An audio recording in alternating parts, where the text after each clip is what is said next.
Now you are a PK. I am. So just like real quick advice for people who are having issues with their family, you know what I mean, accepting their sexuality, because thank God that you were, you know, your family was open to you, but some people can't relate to that, especially if they're like preacher's kids or whatever. So what advice would you give someone that's like family is not really accepting them being attracted to same gender? I mean, honestly, it gets to the point where you have to choose yourself over your family and choose a desire to want to be able to be yourself fully and love who you want fully without the acceptance of your family. And that's really hard with people who are raised very religious. Now, my mom was really religious, but she wasn't like overzealous. So by the time I came out, she wasn't so enriched in church that she couldn't see outside of it.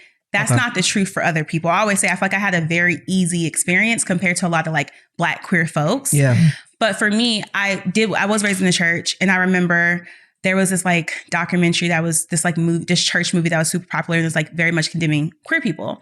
And so I stopped going to church completely because I felt like if this is not a safe space, well, I'm trying to figure out my sexuality. I'm like I'm living away from my parents for the first time. I'm in college for the first time. I'm in the States really for the first time because I lived overseas up until my 11th grade. So by the time I was a freshman college, I had only been in States for a year. So I'm extremely sheltered. I'm going through this like sexual identity crisis, and the church doesn't feel like home. So I actually stopped going to church altogether. And what I did instead was build a relationship with God outside of the church, a spiritual one. And what I say is God knew who I was going to be before I even knew I was born. So God knew I was going to be gay.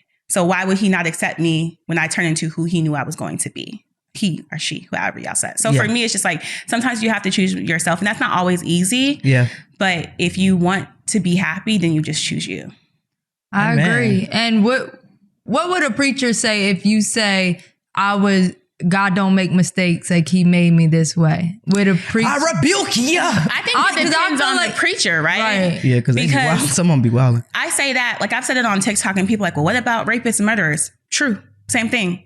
Like some people are just predestined to be certain types of people. And I just don't believe that God would purposely give me a hard life for being queer. You know what I mean? And they're like way worse sins than being gay. Let's be clear. And I will not be dragged across the pulpit for liking other women. I hear that. Like it's just not that serious. Just some yeah. I seen a post. It's crazy because they say like, why are some people so they're more against gays than like even pedophiles. Yeah. No, for real. It's weird, right? It's very weird. It's crazy. And that's why like, I'm just kind of like, it is what it is. But for me, it's like, I don't do church like that, but I still do God like that. Yeah. And that's the most important thing for me. Same. Right? Because that's what keeps me rooted and keeps me grounded. And that's never going to change.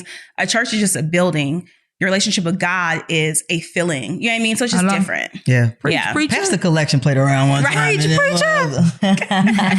We need some repairs in here. Pass the collection plate. We know y'all are enjoying the clip, but you gotta watch the full episode. Yes, come to our Patreon for full episodes. That's patreon.com/NoHomo Show. Subscribe today. Let's go. Whole lot of gay shit. Whole lot of gay. I like Boss Brit, we certified, and DJ XL.